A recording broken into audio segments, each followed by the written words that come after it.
आज हम एक ऐसे विषय पर कॉन्क्लेव में शामिल हुए हैं कि जो अपने आप में अगर इसके प्रति कोई सोचता है, कोई विचार भी रखता है, तो निश्चित रूप से वो प्रकृति प्रेमी है। वो अपनी प्रकृति को प्रेम करता है। और ऐसे मौके पर आप सभी आए हैं, मुझे पता है कहीं ना कहीं आपका जुड़ाव है, और जुड़ाव होने के कारण आप अपना योगदान उसमें दे रहे होंगे। योगदान के साथ साथ हो सकता है कई बातों के बारे में हमें जानकारी है भी, कई के में नहीं भी होगी, लेकिन आने वाले समय के लिए इस प्रकृति को हम सुरक्षित करके जाएं, ये निश्चित रूप से आपके मन में ललक होगी। मैं ये सारी बातें आपको इसलिए कहना चाहता हूं कि इसके बारे में सोचने के लिए, क्योंकि जिनको आवश्यकता है, सभी को आवश्यकता है, लेकिन सोचने के लिए हम कितना समय निकालते हैं, उस पर विचार करके हम कितना अमल में लाते हैं, अमल में ला करके हम उसको, हमारी बात को कितने लोगों तक पहुंचाते हैं, आज आवश्यक है। मैं देख रहा था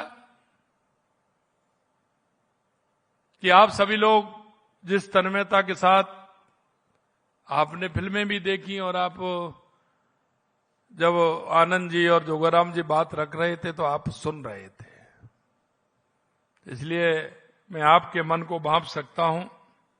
लेकिन मैं आपसे इतना कहना चाहता हूं, हमारी सरकार ने 2 साल के अंदर विभिन्न कार्यक्रम इसके लिए आयोजित किए। लगातार पर्यावरण के क्षेत्र में हम काम कर रहे हैं, और इसी कड़ी में आज पर्यावरण जागरूकता से जुड़े कार्यक्रम में आप सब यहां पधारे हैं। इस कार्यक्रम का प्रमुख उद्देश्य पर्यावरण संरक्षण और आम जन को, जैसा मैंने कहा, जागरूक करना, यह हमारा बहुत बड़ा काम होता है। क्योंकि आपने देखा है कि हमारा पर्यावरण हर व्यक्ति के जीवन के लिए कितना आवश्यक है, क्योंकि हमारा जीवन इसी से चलता है। और हम छोटे से लालच के कारण हम अपने जीवन को, आने वाली पीढ़ी के जीवन को, आमजन के जीवन को दूषित करने का काम कई हमारे लोग करते हैं। लेकिन मैं आपसे कहना चाहता हूं, यह पर्यावरण को सुरक्षित रखना, यह हम सभी की जिम्मेदारी बनती है। और इसमें अगर आप छोटा सा एक कोई भी अपने मन के अंदर भाव लेकर के अगर बैठेंगे कि हमारा पर्यावरण सुरक्षित रहना चाहिए, तो हमारे आने वाली पीढ़ी के लिए बहुत आवश्यक होगा। इस ऐतिहासिक धरती पर आयोजित पर्यावरण कॉन्क्लेव केवल विचार विमर्श नहीं है, बल्कि हमारी सामूहिक जिम्मेदारी को दिशा देने का अवसर है। यह एक व्यक्ति का काम नहीं है, हम सभी की सामूहिक जिम्मेदारी है। और ये घर से प्रारंभ होती है, घर से प्रारंभ होती है। और इसको आप जितना सोचना चाहें, जितना ले जाना चाहें, ये बहुत सोच सकते हो, बहुत विचार कर सकते हो, और उस पर अमल भी कर सकते हो। और छोटी छोटी बातें हैं, लेकिन हम उनको जिम्मेदारी से पूरा करेंगे तो एक हम समाज को दिशा दे पाएंगे। जहां हम विकास और पर्यावरण के संतुलन पर ठोस संकल्प के साथ आगे बढ़ने का मार्ग तय करते हैं। पर्यावरण संरक्षण भारत और राजस्थान की संस्कृति का अभिन्न हिस्सा रहा है। हमारे लिए प्रकृति कोई साधन भर नहीं, बल्कि माता के समान पूज्य है। क्योंकि हमारे पूर्वज जानते थे कि पर्यावरण के बिना कुछ नहीं है। इसलिए उन्होंने कानून नहीं बनाया, उन्होंने एक अवधारणा बनाया। अगर कानून बनते हैं तो कानून पर पालन कराने के लिए कोई दूसरी शक्ति लगानी पड़ती है, लेकिन जब समाज की अवधारणा बनती है तो उसके लिए वो हमेशा के लिए चिरस्थायी हो जाती है। क्योंकि हमारे पूर्वजों ने जिस तरह का एक आंकलन किया है, क्योंकि हम पहाड़ों को भी पूजते हैं, हम वृक्षों को भी पूजते हैं, हम नदियों को भी पूजते हैं, हम धरती माता को भी पूजते हैं। हम अगर आप देखोगे तो सुबह सुबह सूर्य भगवान को भी जल चढ़ाते हैं कि नहीं चढ़ाते हैं? ये आप अगर परिदृश्य देखोगे तो कई देश तो अब आए हैं, लेकिन हमारे पूर्वजों ने ये कितने पहले से इस पर्यावरण को सुरक्षित रखने के लिए काम किया है। आप देखते हैं कि जब भी कोई नया घर बनाता है तो ये पहले से ही है कि उसमें एक पौधा लगाना चाहिए। नया घर बनता है तो उसमें पौधा लगाते हैं। अपार्टमेंट होता है तो उसमें कोई ना कोई गमला लेकर के प्रवेश करते हैं। पहले दिन जब प्रवेश करते हैं तो इसको शुभ नहीं मानते क्या? आप देखिए उसको किस तरह से जोड़ा है। और इसलिए मेरे भाई बहनों में कहना चाहता हूं कि आप अगर देखोगे तो वृक्ष हमारे जीवन दाता हैं, नदियां हमारी जीवन दाता हैं, वृक्षों में देवताओं का वास माना जाता है। अगर अनुभव करोगे तो माना ही जाता नहीं है, इसको कोई झुठला नहीं सकता। पानी के बिन कोई जीवित नहीं रह सकता, ऑक्सीजन के बिना कोई जीवित नहीं रह सकता। अगर हमारा पर्यावरण सुरक्षित रहेगा तो हमारा जीवन भी सुरक्षित रहेगा। शायद आपके मन में यह कल्पना हो या नहीं हो, लेकिन मैं एक बात जरूर मैं कहना चाहता हूं, क्योंकि वर्तमान में देखते हैं, भूत में भी सोचना चाहिए कभी कभी और भविष्य को सजोना चाहिए। क्योंकि हमारे पूर्वजों ने इस पर्यावरण को बचाने के लिए कितना कष्ट सहा। मैं कहीं बात होती है तो मैं कहता हूं, उन्होंने हमारी जमीन को बचाने के लिए कितने कितने कष्ट सहे, लेकिन उन्होंने ऐसी चीजों का उपयोग नहीं किया जिससे हमारी जमीन खराब हो। उन्होंने जो वृक्ष हमें सबसे ज्यादा ऑक्सीजन देते हैं, हमारे जीवन को सहारा देते हैं, उनको अभी कभी उन्होंने हाथ नहीं लगाया और उन वृक्षों को काटने का काम उन्होंने नहीं किया। यह स्पष्ट है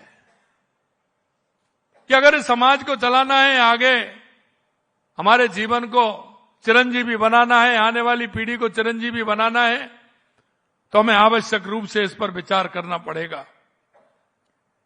हमारे पूर्वज पहले ही समझ लिया था कि जीवन की निरंतरता, जो हमारी निरंतरता है, वो प्रकृति के संरक्षण पर ही निर्भर होती है। इसका कोई दूसरा उपाय नहीं है। यही कारण है कि हमारी परंपराएं, उत्सवों, लोक जीवन में प्रकृति के प्रति सम्मान गहराई से रचा बसा है। हमारा उन्होंने ये देखा तो उन्होंने कहा कहीं इसको नुकसान नहीं हो हमारी प्रकृति को। उन्होंने उसका संरक्षण करने के लिए किस तरह के उपाय किए हैं कि हम वृक्षों को पूजने जाते हैं, शादी होती है तो वृक्ष पूजने जाते हैं। और सबसे बड़ी बात यह है कि आप सभी जानते होंगे, गांव में जब शादी होती है, जो सबसे जहां घर का कचरा हो, रास्ते का कचरा हो, गांव का कचरा हो, वो जो कचरा जिस स्थान पर जाता है, शादी में सबसे पहले उसी को पूछते हैं कि नहीं पूछते? अरे पूछते हैं कि नहीं पूछते? घूरा जिसको कहते हैं, उसे पूजने जाते हैं कि नहीं जाते? उसका कारण यही है कि उसको ठीक प्रकार से एक स्थान पर रखें, जैसे ही वो उसे खत्म हो जाए उनको प्रकृति के साथ उसको खेतों में काम लें और वो हमारे खेत में एक खाद के रूप में काम करता है, उसका भी उपयोग हम करते हैं। राजस्थान की धरती तो पर्यावरण के दिए गए सर्वोच्च बलिदानों की साक्षी रही है। मां अमृता देवी ने अपनी बेटियों सहित 300 से ज्यादा कुर्बानी इस पर्यावरण को बचाने के लिए, ये राजस्थान की कहानी है, कहीं और की नहीं है। और आज उसका हर साल मेला भी लगता है हमारे खिजड़ी के बलिदान का। ये केवल इतिहास का अध्याय नहीं है बल्कि मानवता के लिए संदेश है, क्योंकि उन्होंने पर्यावरण के लिए अपने सिर कटाने का भी काम किया। यह चेतना आज भी हमारी नीतियों और कार्यों के मार्गदर्शन करती है। आज पूरी दुनिया जलवायु परिवर्तन, वायु प्रदूषण और जल संकट जैसे गंभीर चुनौतियों का सामना कर रही है, और ये इसलिए कर रही है कि हमने ध्यान नहीं दिया। अगर ठीक प्रकार से ध्यान देते तो बहुत बड़ा काम होता। ऐसे समय में स्पष्ट है कि विकास और पर्यावरण को अलग अलग नहीं देखा जा सकता। राजस्थान सरकार का दृढ़ विश्वास है कि टिकाऊ विकास तभी संभव है जब वह पर्यावरण संरक्षण के लिए कदम ताल करे। इसी सोच के साथ हमने पर्यावरण संरक्षण को सरकारी कार्यक्रम तक सीमित न रखते हुए जन आंदोलन का स्वरूप प्रदान दिया है। हमने जल संरक्षण हमारे लिए सर्वोच्च प्राथमिकता है, इसलिए आपने देखा होगा वंदे गंगा जल संरक्षण अभियान के माध्यम से हमने पारंपरिक जल स्रोत के पुनर्जीवन, वर्षा जल संचयन और जलाशय की स्वच्छता का जन सहभागीदारी से जोड़ने का काम किया।